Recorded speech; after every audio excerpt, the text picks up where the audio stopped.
quick introduction. My name's Nate Stroeher. I'm a director of digital transformation at Third Stage Consulting Group. I've had 15 years in specifically working in technology around ERP packages and digital transformation. I started my career at Deloitte Consulting, where we did more of the, we worked on a lot of the financial analytic systems, a lot of the big ERP packages, and traditionally worked with the Fortune 500, Fortune 50 companies. And most of our clients and our implementations were around the length of about a year to 2 years, and completed a lot of implementations from both a domestic and an international level. I've worked in the last 10 years, I've focused a lot more on digital strategy, organizational change, process improvement, and finance transformation and project management around the entire end-to-end implementation and change management piece. Today, I wanted to talk to you about organizational change, and I wanted to start off by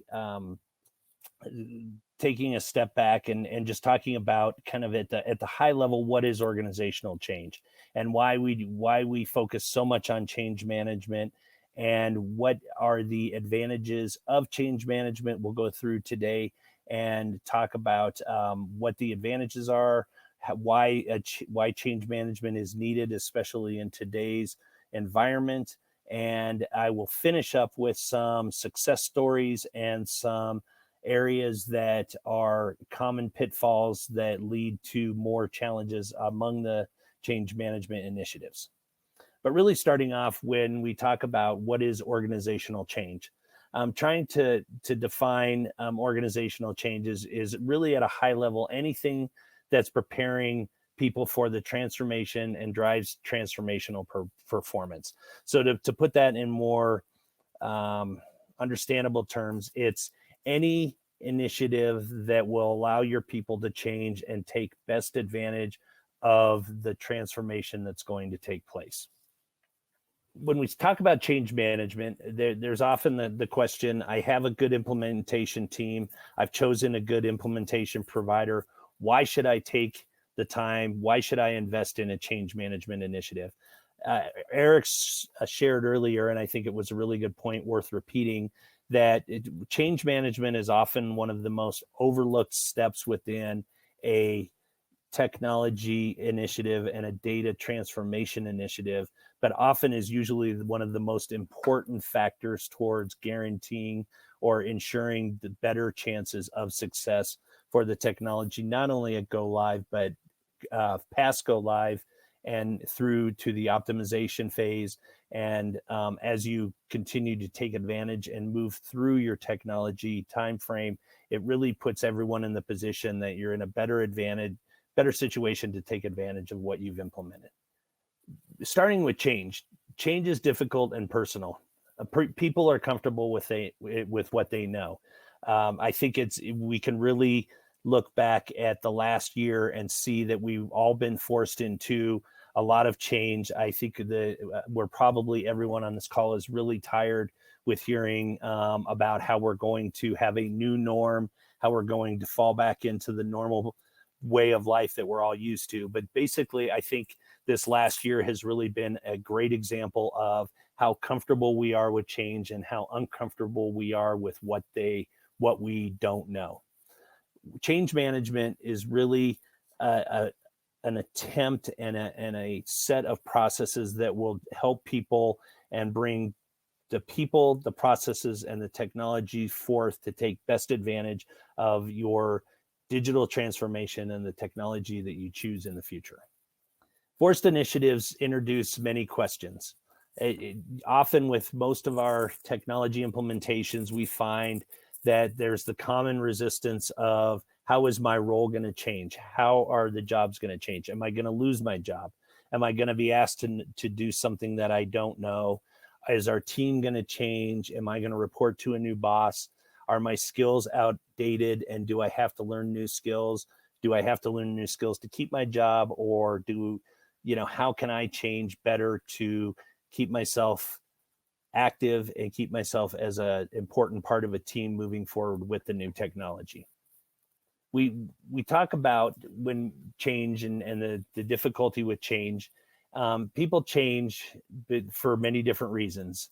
The best chance, the best way and the best chance to ensure success with people changing is to when people are better able to change and better able to handle change when they understand and they believe in the new direction. We often hear the phrase, kind of blindly following a leader, blindly following a program.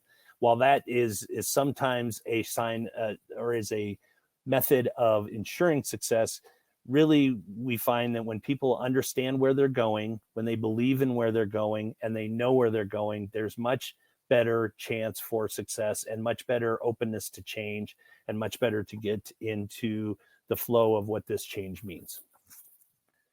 Another way to ensure that that people will more clearly follow the direction of change and take best advantage of the change is to make sure that the orders that they're following from the leaders that they are known and that they are understood. Again, kind of when we talk about that concept of follow blindly a leader, the chances of success are so much better, and people are more apt to adapt to change when they know what is the direction from the leader, when they are able to follow the direction from the leader, and when they trust in the leader and trust in the journey and the vision that's ahead. People are obviously when people are more excited to learn, they're going to be better suited for change. I think that just kind of goes without saying, but it's something that's really important here. When an organization is able to clearly define what the new change means, what the new change brings to not only the organization, to the individual, and when they're able to build excitement around that and they're able to show that, hey, something better is coming down the line with this new technology change, we're going to have a better situation when we're done with this, and we are all going to be better for not only the organization but for ourselves. That creates excitement. That creates an attitude and an atmosphere where people are excited to change, they're interested in the change, and they have much less resistance to the change. What I mentioned earlier, and I think it's important to bring up here, is when we talk about change, there's always the positives of change, and then there's also the negatives. Oftentimes, change is a enabler for people to keep their jobs, for people to keep current in the organization, and for people to keep current in the new environment and the new technology environment that's being implemented and being considered. So when we talk about all the positives of change, we also talk about the motivation and the reason people change, and where they find that personal motivation often comes from just the fact that they need to change, they need to be current, they need to stay up with technology, and they need to think strategically to keep themselves in the position they're in and enable them to grow throughout their career and throughout the company. Obviously, the financial rewards, and we listed this last because this often is one that people think of initially and at the top of the list. When we talk about financial rewards, there often is not only the reward of the immediate implementation, and often companies will have success rewards, they'll have milestone rewards, they'll have timeline rewards, but there's really the reward of what this means for you as an individual and for the organization going forward. Will the organization be in a better position to achieve its mission and its goals? Will it be able to grow and think more strategically? And will the individuals within the organization be able to make themselves more valuable to the organization by taking advantage of the technology? Want to talk about really what are the initial challenges? What are the common challenges that we run into with change management, and why change management is in place is to address these challenges and to help organizations overcome these challenges and move forward with their technology that they've chosen and the path that they've chosen going forward. So first is intentional resistance. People are opposed to the change. They're forward, or they're outspoken about their resistance to the change. It typically is among the key stakeholders and influencers. There oftentimes happens that you will run into sabotage by these people, refusal to accept the changes, and this is one of the more obvious forms of resistance, but it's also one of the most difficult forms of resistance to deal with. What we try and do in our change management process is to initially address and try and figure out where this initial intentional resistance is coming from, try and address it early on, try and address it straightforward, and try and come to a common understanding of what is this resistance, why are the people that are opposed to this change, why are they opposed to it, understand what their motivation is, what their resistance is, and really try and figure out what it is that is making them act and feel the way they do. Often this is one of those steps that is very easy if addressed early on. It's very easy to handle, it's very easy to address, and it's often one of those that if you ignore it, and like we said on our last line, if you ignore it and you don't treat it head on, and if you don't treat it early on, it can spread like a cancer, and it can really undermine not only the entire organization's ability to adapt to the technology, but it can also affect the way an organization, the way the technology is used by the organization. So what we often say is, when we are rolling out a change management plan, we're starting to work with the technology implementers to implement the technology, to make our change management plans, to write our training plans, to write our communication plans. We try and find out, where is that resistance? How do we address that? How do we get in front of these people that have this intentional resistance, and how do we bring it to the forefront and eliminate it, or at least address it before we move forward? The next form of resistance is a little bit more difficult, and I say it's more difficult in the sense that unintentional resistance is really one of those areas where it's harder to detect and it's harder to mitigate.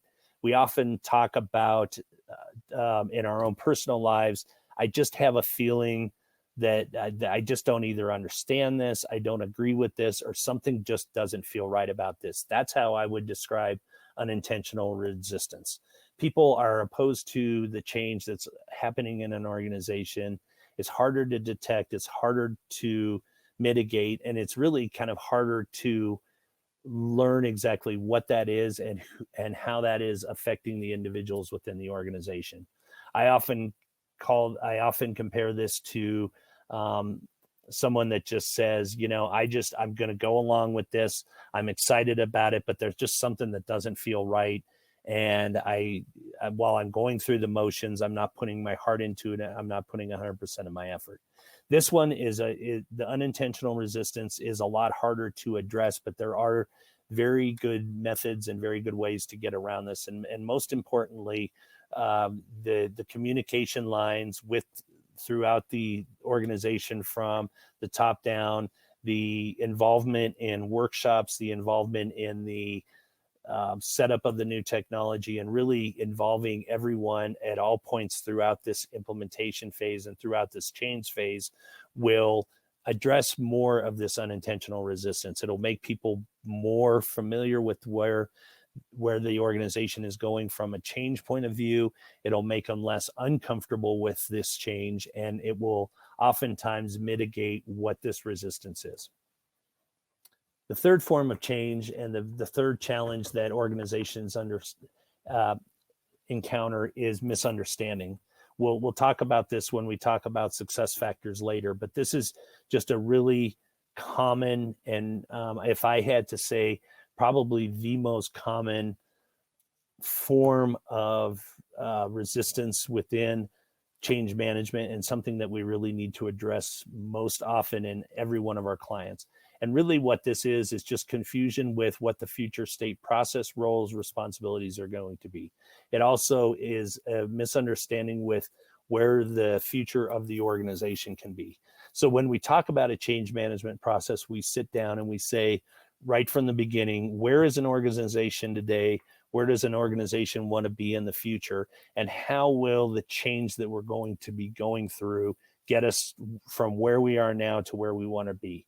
If that communication is, if that vision is not clearly understood and clearly communicated throughout the organization and understood throughout the organization, individuals will often misunderstand, or they'll often create a different version of where they think the organization's going.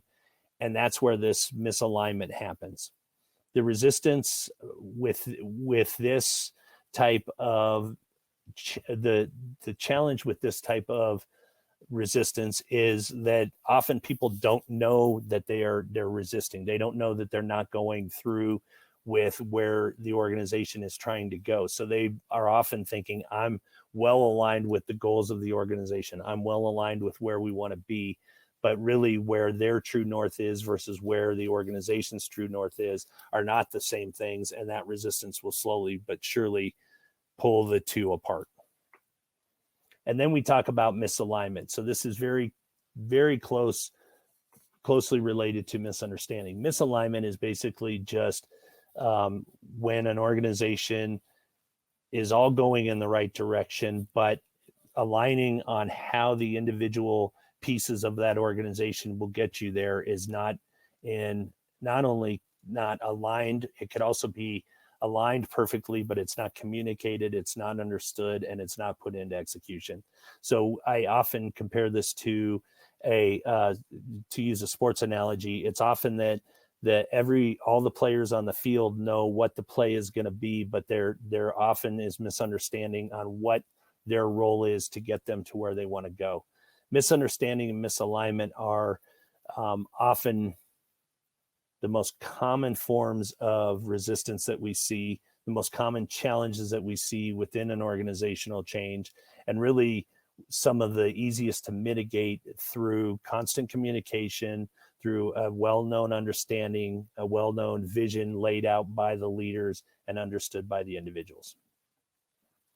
I want to take a second here now to talk about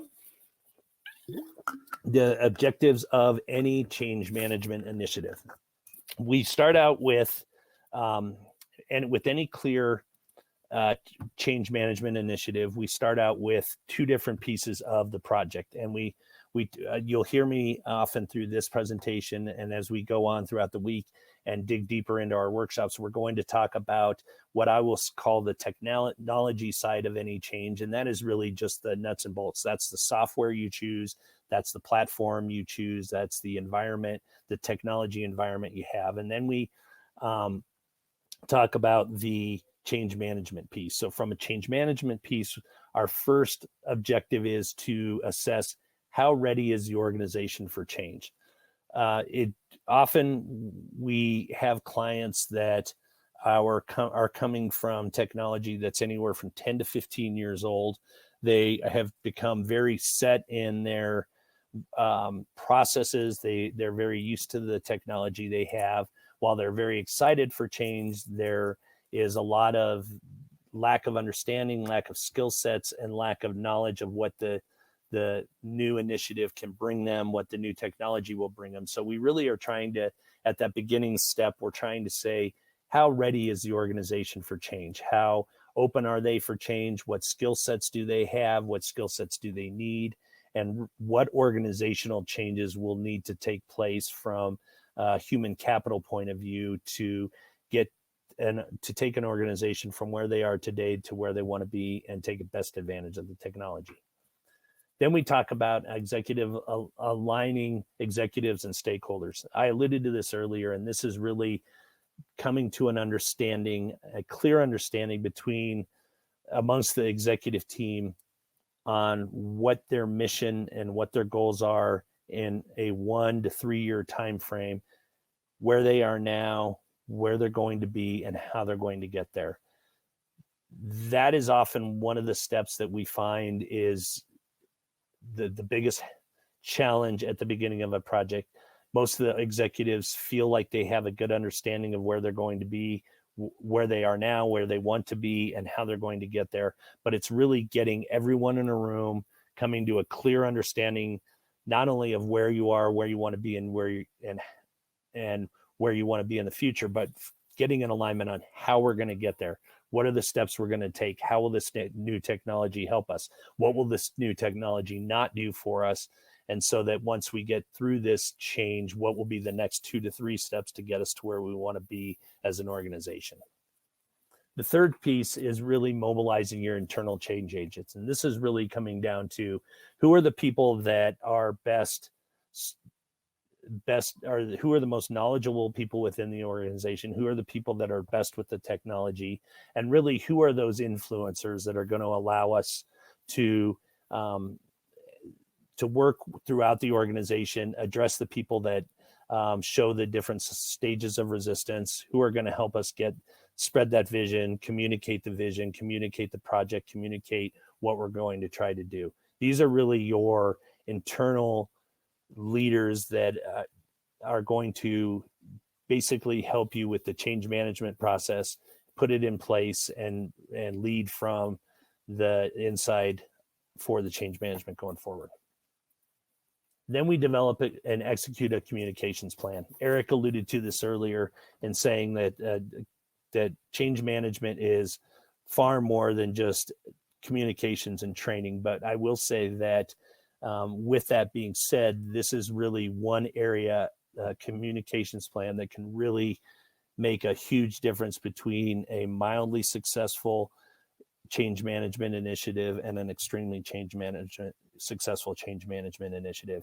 It's really important to not only look at what your communication plan is, but how you will communicate with people. What will be the frequency of your communication? What mediums of communication will you use? Certain groups, as I spoke about earlier, will react to different communications different ways. Some groups will want to have live communication. They want to meet with their leaders. They want to either be on the same Zoom call or be in the same room. They want to hear where they are now and where they're going and how they're going to get there. Other people are very email oriented. They want a communication to come out every 2 weeks. They want to have their communication laid out in a certain format. They want bullet points. They want to know the highlights, and they don't want to read a lot of history around what's going on. They just want to know what's in front of them and what they need to do. And then there's a hybrid. There's people that are going to need sometimes to enjoy or sometimes they're going to need to have the live interaction. Sometimes they're going to need electronic interaction. Sometimes they're going to need to have town hall. Sometimes they're going to need to be involved in a presentation. It all varies depending on your crowd and depending on what part of the project you're on. So this is really a very important piece of this initiative to say, how are we going to communicate with the people? What mediums are we going to use? What frequency are we going to use? And what exactly is that message going to tell them? And then we basically assess and deploy the change impacts. This is basically saying, what are the impacts going to be on the organization, and how will we address those going forward? When do we address those impacts? How do we address them? What is the change to human capital? What is the timing? What is the cost? And what is our plan to get through those change impacts? And then we design and deploy organizational changes. This is really kind of where the rubber meets the road. This is basically saying, okay, we have a communications plan, we have a change, we have a human capital plan, we have a training plan. Now let's go and put this in place. With those changes come changes to the process and the business processes. How are we going to do things differently? We've all seen in the last year that we've become a lot more accustomed to a remote workspace, and really as organizations now begin to come back to a more centralized work environment and to more of a hybrid setup, how are those business processes going to change? And when we go to a new initiative, a new change, a new technology, how will those business processes change, not only today, but when the new technology is implemented? Then we talk about the internal competencies and centers of excellence. This is basically just saying who's going to be the people, who are the subject matter experts, who are the individuals within the organization that we're going to look to make the decisions on how the software will be configured, how reports will be written, who will be responsible for communicating within the organization, what upgrades mean, what rollouts mean, what changes mean when the new software is implemented, and as you go through the upgrades going forward. And then we build the organization infrastructure to support the new processes and the technology. This is basically saying, okay, now that we know what changes need to happen with people, what changes need to happen with the process, how do we implement those? We talk about the ERP software training, but this is really kind of more of I would say, a technology training. This is not only training the individuals for how they're going to use it, what the new technology is going to be and how they're going to use the technology, but this is also going to affect how they're going to do their daily job with other technologies as well, other automations. And it's basically looking at the whole environment. When someone sits down to their computer at the beginning of the day, how is it going to be different, not only from their new technology, but from the way they react with all the other technologies as well. Talk about train the trainers. That's fairly straightforward.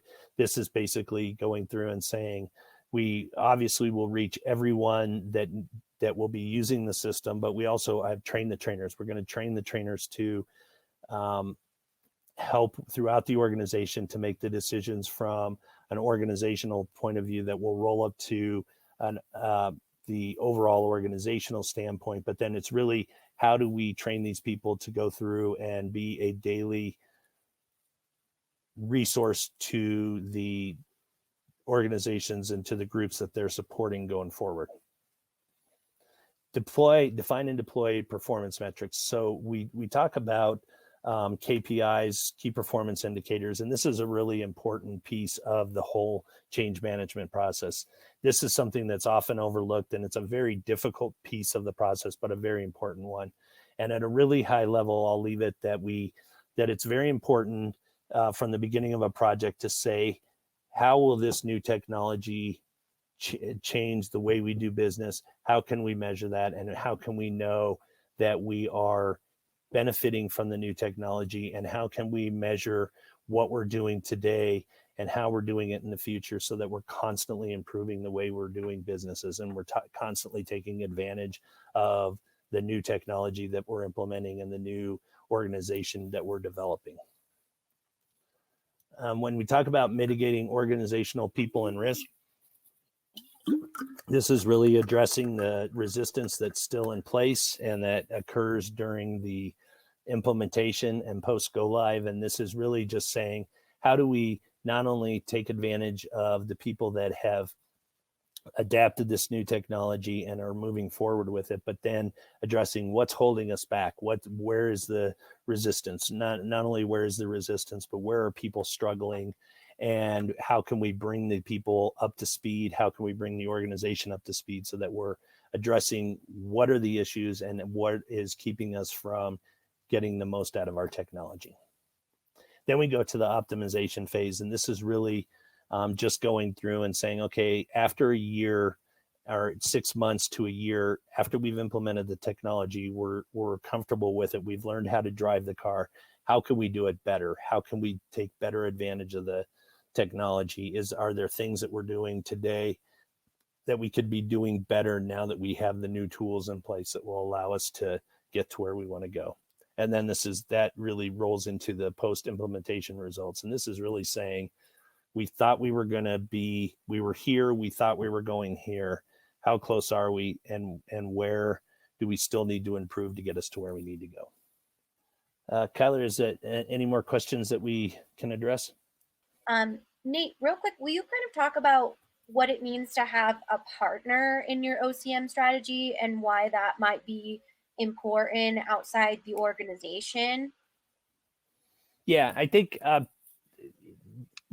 having a partner, having an OCM partner, I think that it's real important to know that that an OCM partnership really is something that is not only a partnership, and it's not only an engagement that needs to happen during a technology change, but OCM is constant throughout an organization. So what we build into our change management initiatives is really a plan that's going to say, we're going to help you change to take advantage of the new technology we're putting in place, and to help you redesign your organization.